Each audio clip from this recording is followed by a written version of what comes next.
Hello, I am Radagast at your service. So, money as a stimulant, pondering our relationship with it. I was pondering money because money is very much in the conversation of just about everything. Whether you're talking about what's happening in the West, which isn't a good situation, and the discussions that are being had about a better future for humanity. As you know, I like to say anthropos, but being understood is important. And I think there's probably a lot of people who would probably rather me use humanity, even though I think it carries the monster's baggage with it. So let's get back to money as a stimulant. And the reason I'm calling money a stimulant is looking at our system. My next statement is any stimulant will enhance a healthy system. So let's look at some other stimulants. Let's look at powerful stimulants. Let's look at something like, I won't talk about their natural, where they come from naturally. We'll talk about them in their more potent and toxic form. Something like methamphetamine or cocaine, or fertilizer. How's that for throwing in for a stimulant? And the point being made here is that when you have a healthy system, whether it's a field or a human body that is full of nutrition and operating at a very good, optimal, normal baseline rate, very productive, everything is good. You don't really need you don't need more out of it. You might want more out of it. And so if you take a really healthy body and give them like an amphetamine pill, they will actually have enhanced performance physically, mentally. They probably might even perform spiritually better, because they will really you'll feel like a Superman, because you have the reserves. So you initially add a stimulant and you get excellent performance across the board. There is no downside to it, because you have stimulated something healthy. You've taken something that really worked well and you've amped it. But in the process of this amping any resources you have, it's like having maybe some money stored. It gets used, and then when you return to, now if you do it once, you return to normal, you'll come down here, but you should recover fairly quickly. But enhanced, constant enhancement of the system means that as it goes into its quote Superman stage, it doesn't really have the support now. So what was once increased performance is no longer increased. Matter of fact, what happens is it now becomes dependent, because there's a constant sag. It now needs a help to get flat. And then from flat, if it goes past that, because it no longer has the reserves, we no longer see top line performance. We'll start to see little glitches in physical performance, definitely glitches in mental performance, and of course, if there was any spiritual enhancement, we'll see spiritual degrading. Same thing with a field. You take a field that is really productive, it's growing great, and you throw a couple of, you do it, you fertilize it, especially the initial time. It's going to be like Jack and the Beanstalk. I mean, it's going to be like you had magic seeds, because there's enough health and store to actually go into hyperdrive, and it works until now it's depleted, and then it gets to the point where without fertilizer you would have less of a yield, and then it gets to the point where you need the fertilizer just to get a yield, and then you get to a point where what was once soil is now dirt, and it's little more than a root holding system for the chemicals to be poured onto it in a form of fake life, kind of like feeding bees sugar water. Any beekeepers out there that feed their bees sugar water? And then the other thing would be dosage. The whole thing is if you do use an enhancer for any reason, it has to be temporary, and it is best if the dosage is small. So how does this apply to money and money as a stimulant? Well, I would say that a healthy system of the organism of human society would be self-sufficient. In other words, it would be producing what it needs for life. Now, of course, these needs would probably end up being distributed. Plains areas are particularly good for gardening. Timber areas are particularly good for wood. And so now we have trade. People, one area has more than they need in food. One area has plenty of timber and, maybe enough food, but could certainly use more. And then also, when I think of an ideal society, especially living not in cities, but even in cities, where everybody's involved in gardening. And anybody who's ever had the most humble of backyard gardens knows that you end up with much more of whatever you grew than you could need. So imagine a whole society full, I'm not going to say everyone, but almost everyone. Anybody who can does. So not only do you have a system that can feed itself, you have a system producing more than it can use to feed itself. This is surplus. Surplus in archontic thinking, I guess, would be considered profit. Surplus is what you can do other things with. You can trade. Which to me, that's the dynamic. Trade is the great interaction. This is how you create buzzing between the hives, because each one has something that the other one might need, and this is the whole engine, the engine of trade, the engine of commerce through trade. And so when I was thinking, I've done a number of things in my life, and one of the things is body working, and a common modern rate for body work, could easily be $60 for an hour. And of course the other, here we have not only do a set monetary, we even have a set time unit, and we're talking, at least in my concept of body work, it's a healing modality.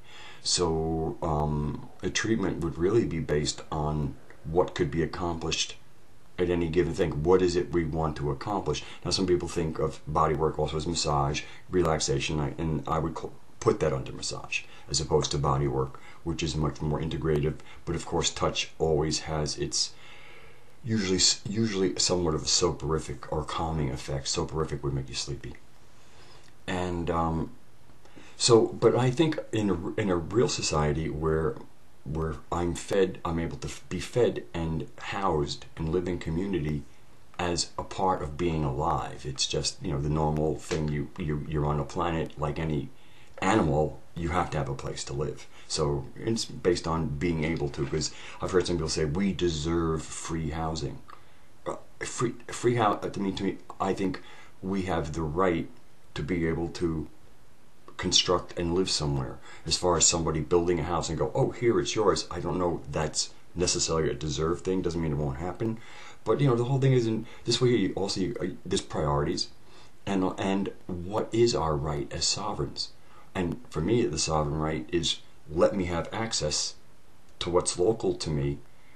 Of course, if I'm in a community, we're sharing it, so there has to be, wise usage. But when I think of, let's say, so there's a society, let's say I want to do body work, and somebody's got a little problem with their shoulder, they haven't got full range of motion, and they can't get up past here, so we're going to have to go in there and look and do what we need to do. Well, in that kind of society, rather than even thinking, I don't really need anything, but we're going to want some exchange, so maybe it could be dinner. But let's say we kind of come down to some kind of what we might term money, but I don't think it's money. And this is where we're going to get to precious metals as money, but are they really money? Okay, this is I know the light's making it hard to see. This is an Agarispides 1/10 of an ounce of pure silver. Okay, the rate is just under $18 today, but let's just let's rough it off at $20 an ounce, so this is $2. Now the Agarispides is the name of a particular Macedonian group that Alexander the Great used, and their shields were covered with silver. And the reason why they picked the Agarispides to put on the 1/10 of an ounce of silver is historically, and for 2/3 of humanity, this represented a day's wages. Matter of fact, in Sun Tzu's Art of War, he, based on that wage, he had the exact how many ounces of silver it would take to have a 100 or 10,000 man army, based on one of these per day per soldier. 10 soldiers cost 10 of these. That's 10 soldiers was an ounce of silver, which would be one of these. I like this one. This one has the little silver bug on it. Like a little silver fairy. I don't know if you're going to be able to see that. Let me get it up a little closer. Get the light. There she is. Okay? In silver we trust. And of course, if you wanted to carry large, you might have 10 ounces of silver. Oh, I like this one too. There's another 1 ounce. Got Year of the Horse. Come on, get the light right. There we go. Year of the Horse. So, but it was interesting. Okay, so let's say, so we're doing some body work. It's specialized in modern whatever. One or two of these. We'll do the session, and it's really long. You can come back tomorrow, or we can do 2. Whatever. But the whole thing is, I don't really need it.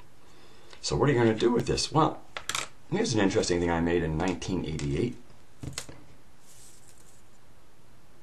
Show it to you first, and then we'll talk about it. Oh, that's the back of it. Well, we might as well look at the back of it. Okay, there's the back of it.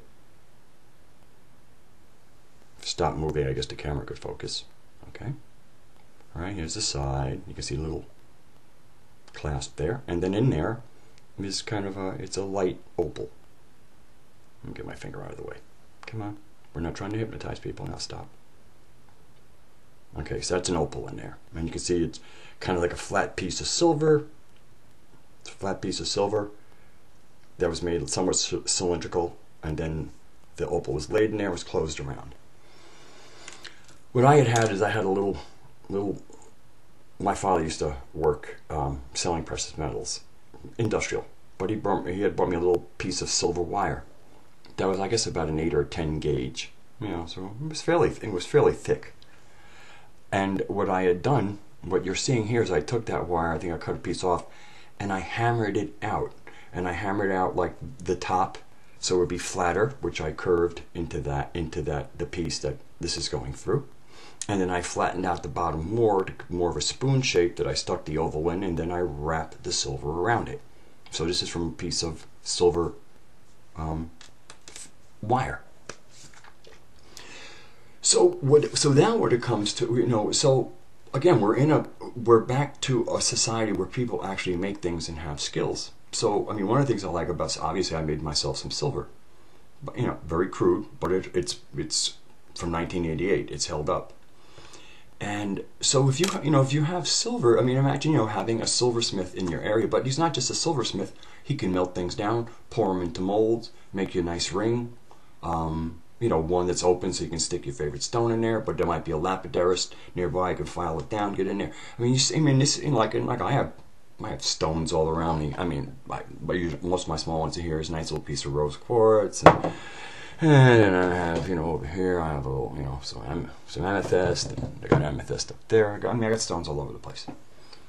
And just how nice. I mean, to live and some of this stuff I'd love to have in jewelry, and how nice it would be, and with all this precious metal, where it doesn't necessarily have to be money. Here we start seeing that metal is far more than a unit of currency, because again, this can be melted down. A couple of these can be melted down into silver, poured into a mold, and turned into a ring you can put on your finger. I mean, how cool is that? Try that with a dollar bill. Oh yeah, I know you do macrame things. Oh yeah, it's real nice looking. So then I have here, what have we learned? Okay, so we're talking about almost like, the thing here is money and moneyless. Prepare for a moneyless society, and I'll get to that. So what have we learned about polarity? By polarity, I'm saying, what are we talking about? Money. So we've experienced basically a very heavily monetized society. So polarity would say, we're not sure about money. How about a moneyless society? Okay. Oh yeah. But that's the polarized part of money or moneyless. And so again, that would be knowledge of good and evil, tree of knowledge of good and evil. The tree of life would let us know that the real good organic answer is something in between. And so that would bring me to where we largely lay out a trade and barter society, largely. I mean, that's the framework. We grow, everybody who can grow food grows gardens, and again, people are probably saying, "Oh God, another thing to put on my list," because they're not putting themselves into another time frame where you're not taking the kids to school at 8 and taking them and going to work and then taking them. That would be ridiculous. We travel far too much, and that's because we don't live in communities, and that's can be quite fixable once we're not all driving, constantly spent time chasing money and spending money to make money, whether it's paying for your lunches, your gas, or this, and then all this energy, and the only person who benefits from all this money is who? Yes, the usual culprits, the people who've set themselves up in the middle of all these different lines to siphon it off. One of the problems that Dave Schmidt and the ambassador have been talking about with getting funds to humanity is the siphoning off. Between us and where something would come, you have all the highway robbers. It's just like the old days where if you traveled the road, you might have people come out of the forest. Robin Hood made a living that way. And it's also kind of what started things like the Templar paper, where you were somewhere in Europe and you were making a pilgrimage to Jerusalem, and you didn't want to have all that money on you because of the highway robber phenomenon, which was huge. And so you left money in Europe and you took a piece of paper, and as you traveled there might be other stations, and if you needed a little bit of gold, you'd put 2 ounces down and you want a tenth of an ounce for local spending, and you do that, and of course I'm quite sure there were fees for each transaction. Maybe one of these to hold your gold, and then another one of these as you take out some, and then when you reclaim your gold, maybe another one there. Transaction fees. And so the people who are doing this for you are providing a service, holding your gold on both ends and taking this away. But again, that's not interest. That's a service fee. To me, totally cool. That's the whole thing, is to eliminate middlemen, where any middleman is really the transportation from point A to point B. And so instead of having a middleman per se, what you have is 3 different parties: a party that's producing, a party that's carrying, and a party that's receiving. And all of these are organic, and there's not some overseer on top siphoning off all of this activity, where the activity is kept local. Any service provided by anybody, even it's a kingdom. If there's something reciprocal, right now it sounds like there's almost like we've been holding so much water. It's time to let some down from the holy mountain. And but that's the other thing about preparing for a cashless society, is my instincts are also just from showing who we are. It's like, right now we're almost in a state of beggars, because if we wouldn't need this if we weren't in that state, for whatever reason. It's not about, oh, dirty beggar. No, but it's just like, oh, please, can you rain some money down on us, or some abundance? And so my thing is that as this flow opens up, because it's a lot of people, it's if. For me, it's when, because I'm creating. We're creating this. This is going to happen, and it's also going to happen very much as we envision it, provided our actions and our ability to be who we say we are is in alignment with our words. In other words, that we're walking our talk. So, but preparing. So my idea would be to allow this new influx that allows us to do almost miraculous things, to set up an infrastructure that's organic and based on barter and trade, where it actually comes to the point where everything is vibrant enough.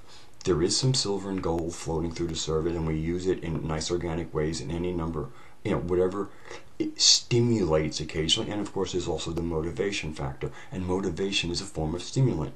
Somebody's going, I don't know if I'm wanting, I don't really know if I want to do that. Well, what about one of these? Ooh. Okay, so there's the stimulant. All right. But the thing is, the whole idea is stimulants should only be used when something you might need a little extra performance, or stimulants as policy is unhealthy, and you will end up with wreckage. You keep on pulling out of the same well, you end up with a dry well, you end up with a husk of a body. So the idea is to actually plan our society as we're getting relief, where if suddenly, even for very good reasons, because the idea is, do we want to be on endless welfare, or do we want to use the initial welfare the way anything would be, to pull ourselves up, organize ourselves, get things running, because now we can, and then we're self-sufficient, because the earth is made, Gaia constructed this for just to be able to, is coordination, everything is there, coordinate between each other, and everything will be sweet.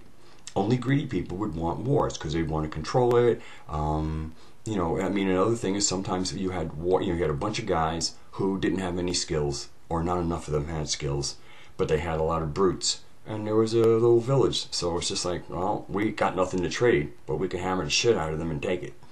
And that's that will happen when there isn't vigilance in the organism in its whole entirety about when pathogens might be arising.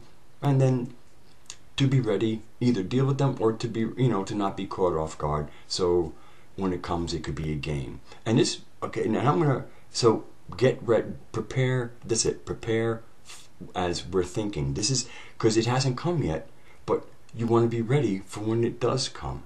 I mean, it's really important, the mental preparation.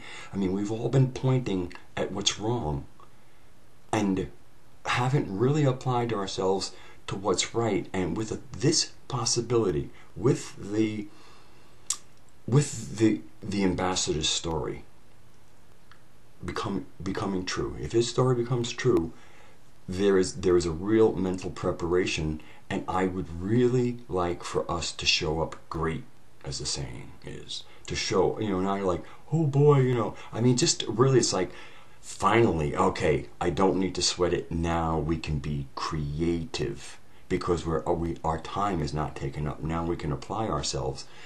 And I really think it would be really great is after being on welfare initially, or we actually build up and then go, that was really great, and now we don't need it. Now we don't need it. Everything's in circulation, everything's going, and I think that I would like to think that that's actually the real plan from the wise ones. And so if we want to meet them as equals, let's be equally wise.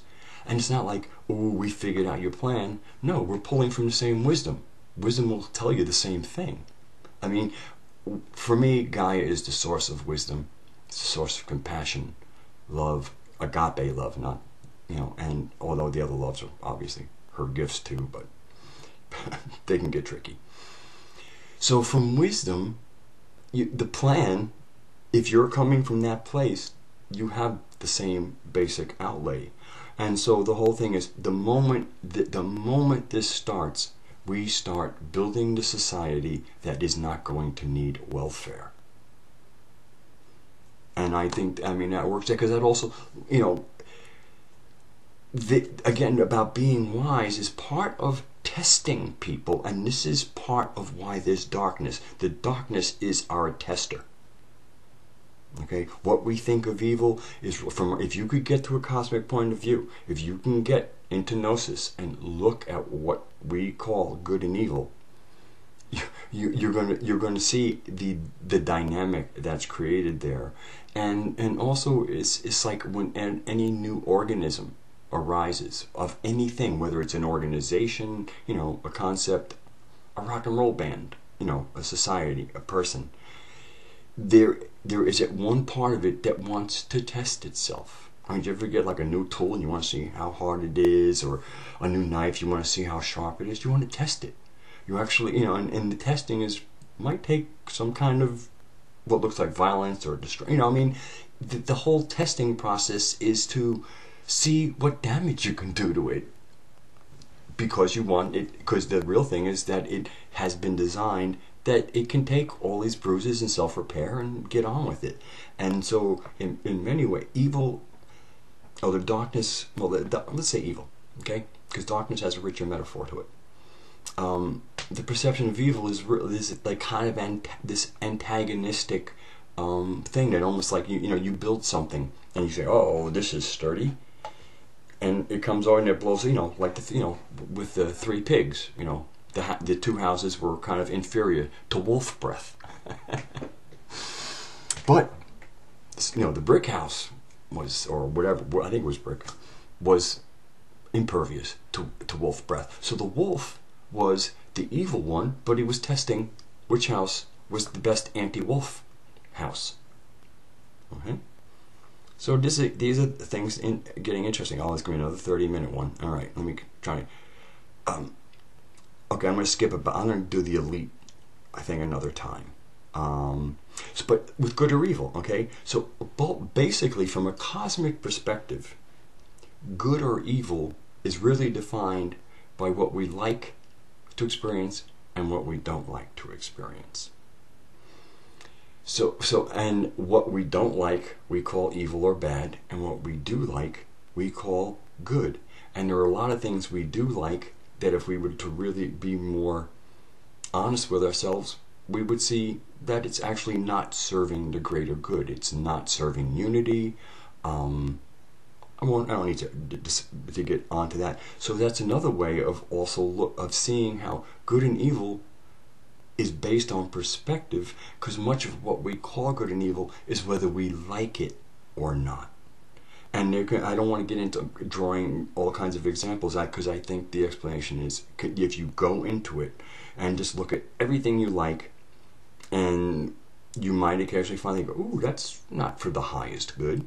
Okay, so but realize that this operates at macro levels of what we call good and evil. And it's basically what we like and what we don't like, and it has and sometimes based on our level of knowledge and understanding, what we like might not be as good as we think it is, and what we don't like might not be evil as we think it is, or evil at all. So I guess I can leave it there. All right. Before all else, I see the God within you.